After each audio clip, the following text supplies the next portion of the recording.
Faster than a speeding bullet. More powerful than a locomotive. Able to leap tall buildings at a single bound. Look, up in the sky. It's a bird. It's a plane. It's Superman. Yes, it's Superman, and today as Clark Kent, he is due for a big surprise. We'll join him with Editor Perry White in a moment. But right now, Dan McCullough has a question for you. That's right, gang. Today I've got a question for you. It's a technical question, so let's see what you can do with it. Which plane has 4 engines? The Douglas C-54 Army Transport or the Vought Excalibur Navy Transport? Well, actually, that's a trick question because both are 4-engine planes, but I'm sure it didn't stump you, especially if you've been lucky enough to get models of both these planes in Kellogg's Pep packages, because that sort of information is printed right on the back of each model. You see, there's a really keen colored cardboard plane model right inside every single package of that super delicious breakfast cereal, Kellogg's Pep. Now, there are 14 different models you can get altogether, and on the back of each model is a list of valuable pointers about that particular plane.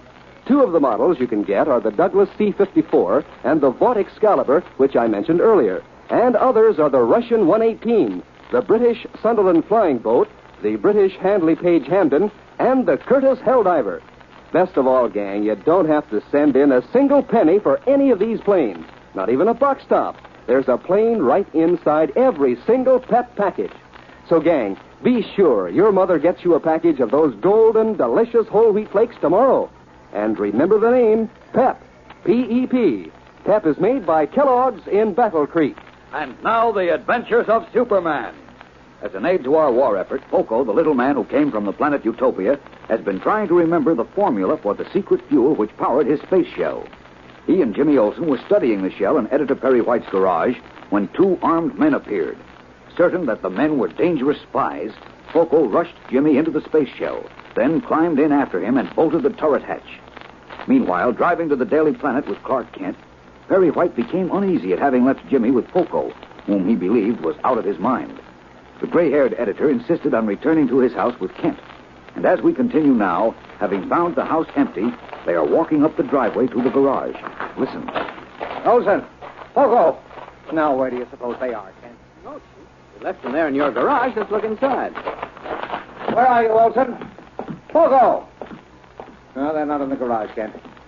No, but maybe They're not in the house, either. No, but they might have gone to the drugstore for sodas. Poco's crazy about sodas. You mean he's crazy, period? Oh, gee. Oh, I don't like it. We shouldn't have left him alone with Jim. Stop worrying. Poco's perfectly harmless. I don't know. Lots of dangerous maniacs look harmless. Poco isn't a maniac. That's what And you he's think. very fond of Jim.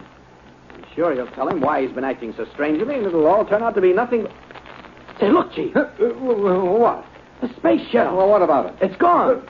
Good Godfrey, it is gone.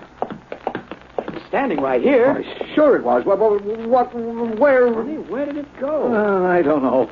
A great big glass ball like that. Glass plastic. It weighed a ton. You couldn't move it. Great Jupiter, Ken. Take it easy, Chief. Poco's been fooling around that thing all week since the Army Air Force returned it to him. No. And maybe he and Jim flew up in it. Oh, nonsense. They'll kill themselves. I told you Poco was crazy. Kent, don't just stand there. What'll I do? Oh, I don't know, but do something. Call the Air Force and have them start looking for Jim. Call Inspector Henderson. Now, Call keep anybody. your shirt on, Chief. No. Jim and Poco didn't fly away in the space No, shuttle. they must have. Didn't we leave them right here with the contraption? Not more than half an hour ago? Yes, but- Then they must have flown off in it. What? I tell you, it weighed a ton. Maybe more. They couldn't have moved it away. I know, but they couldn't fly it away either. Well, why couldn't they? Because the secret fuel that makes the shell fly through space is unknown. The formula was known only on the planet Utopia, and it was lost when the planet was destroyed. No, Utopia again. Well- At a time like this, when Jim and Poco are in terrible danger, you've got to be funny. I'm not being funny. I'll say you're not. Listen, the fact remains that the Army Air Force and many of our foremost scientists tried to discover the secret fuel for Poco's space shell, and they couldn't do it. You can stop worrying about Jim and Poco flying through space. Then where's the shell? I don't know. And where Jim and Poco? I don't know that either, but... Wait a minute. Someone's coming up the driveway. Where? Oh, that's Swanson. Who? He takes care of the Hubbard place next door. Oh. Say, maybe he saw... Come on, let's ask him. Okay. Swanson. Hello, Mr. White. You move. Oh, what are you talking about? Listen, did you Moving see... van here. Hey, Tank, maybe you move away. Moving van? You bet. He come to tell Poker he don't forget to give me back snow shovel he borrowed last week. Now, wait a minute. Hey, a moving van was here, Mr. Swanson? That's right. Just a little while ago. Don't you know? Of course I don't. What was the moving van doing here? I only see you drive away from garage. From this garage? When they come back from hardware store. I see big glass ball is gone from garage then. Oh, so that's how the space shell disappeared. Someone took it away in the moving van. But who? Something is wrong, Mr. White. Oh, I don't know. I think so. Now, Swanson, when you saw the moving van, did you see Jim Olsen and Poco? No, I don't see them. No, that's funny. Wait a minute. Maybe Swanson doesn't know Jim. Sure, I know Jim Olsen. Oh, you do? But I don't see him here. I look for Poco to get my snow shovel back. I look out here and ring bell in your house. Then just now I hear somebody here and they come look for Poco again. What do you make of this, Kent? Can't figure it out.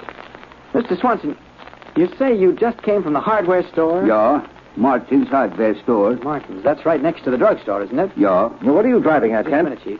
You didn't happen to look into the drugstore, did you, Swanson? Yeah, I stop in drugstore to buy pipe tobacco.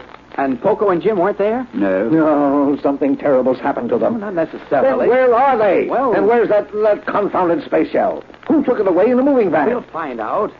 Mr. Swanson, did you happen to notice the name on the moving van? That's right. Did you, Swanson? No, I don't see name. Oh, doggone it. Why didn't you? Because he didn't, that's why. Come along, Chief. Well, come along where? Into your house. Thanks very much, Mr. Swanson. You're welcome. Take my snow shovel now, please. Yeah? Sure. Go ahead, Swanson, and thanks. You're welcome. We'd better call the police at once, Kent. I want to call the office first. The office? Yes, Jim and Poco might have gone there.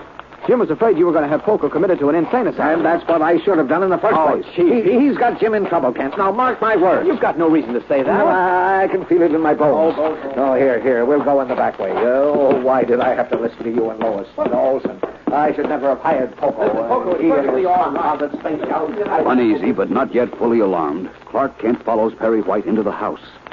But meanwhile, several miles away in an ancient weather-beaten barn on an abandoned farm, a strange scene is taking place. Poco's round, transparent space shell, in which the little fat rhymester and Jimmy Olsen have locked themselves, has been taken from the moving van and set on the ground. As three men stand by outside the shell, scowling, their leader, heavy-set and swarthy, shouts at Jimmy and Poco through the smooth plastic wall of the shell. I'm asking you for the last time. Are you going to come out by yourselves, or do we blast you out? What do you think we ought to do, Poco? Nothing, friend James. But they're getting madder every minute. If we wait till they pull us out They of here... can't pull us out. Of that, have no doubt. Well, how about it? I don't like that fella's looks. What do you mean they can't pull us out? I mean what I say. Let them bellow away. But I... You don't want us to get rough, do you? Now, all we want is to have a talk with a little fat fella. What do you want? I know well. The secret fuel to power this shell. What'd you say that for, Poco? Now he'll think you do have the formula. You bet that's what we want. And they're going to give it to us. Poco doesn't know the formula. Oh, he knows it all right. I heard him tell it to you, he did. Did I not say so, friend James? The ugly dark one is he who spied on me in Mr. White's garage. Make up your minds now. Do you come out by yourselves, or do we get you up? But I tell you, Poco doesn't know the formula. Oh, you want to play like that, huh? Okay, Hank. Go to work. Uh-oh. One of them's got a hammer and chisel. He's going to force the hatch open. Have no fear. We're safe in here. Not if he gets the hatch open. He can twist, he can turn, he can hammer, he can burn. Oh, will you please stop rhyming and tell me what you mean in plain language, Poco? As you say, okay. The material of which this space shell is made is another utopian secret. It cannot be shattered or cut through or even dented by any tool known to man. Are you kidding? Friend James, in sooth, I speak the truth. Golly, I can't believe it. Then look. Look at what? The man with the hammer and chisel. Oh, he's given up. His chisel is all chipped. Look out, Poco. What is it? The dark man, the boss. He's pointing a gun at us. Have no fear. Hey, don't shoot. Don't. You gonna come out? Yes. Poco, open the hatch. Friend James, keep cool. Do not be a fool. But he's got a gun. As you say, so what? Now listen, Poco, See, friend Jim, I laugh at him. All right, wise guy. You asked for it. Well, friend James? Oh, jeepers. The bullets bounce right off the shell. Of course they do. Did I not speak true? You sure did. Oh, boy, are they sore. Look at them wave their hands. Let them wave, let them rave. Wait a minute. What is it? The dark man is telling them something. They're all starting to laugh now. And there goes one of them. He's taking something out of that box, see? I wonder what they're up to now, Poco. Nervously, Jimmy Olsen watches the men outside the space shell. We'll return in a moment for the exciting climax of today's episode. And now, back to the adventures of Superman. Having locked themselves in Poco's space shell, Jimmy Olsen and the little rhymester are apparently safe from all efforts of their mysterious captors to dislodge them. But then, in the old barn where the men brought the shell, Jimmy was alarmed to see a gallon can and a hose set up outside the shell. What do you suppose they're up to now, Poco? Again, I tell you, have no fear. We're absolutely safe in here. I don't know. Say, they're connecting a rubber hose from that can to the rocket tubes under our shell. So I see. What can this be? Maybe they're going to blow us up. It can't be done. Not even with dynamite or TNT? With nothing, friend James. I wish I could believe that. All right, you in there. This is your last chance. You can open that hatch and come out. Gosh, I don't know what to do. Do as I say. Remain this way. But... Well, you're coming out alive or dead? Oh, you hear that, Poco? We must stay in the shell. All will be well. Yeah, I guess so. No, we're not coming out. Okay, Hank. Let 'em have it. Poco, what's that hissing and that funny odor? Alas, it is gas. Oh, you're right. It is gas. Wait, they're pumping it into the shell through the rocket tubes. What are we going to do now, Poco? I'm afraid, my friend, this is the end. Fearfully, Jimmy Olsen and Poco stare at each other as the deadly gas hisses into the transparent space shell. What will happen now? Don't miss tomorrow's exciting episode in our new adventure of the space shell. Tune in, same time, same station, and thrill to the adventures of Superman. And now, the adventures of Superman.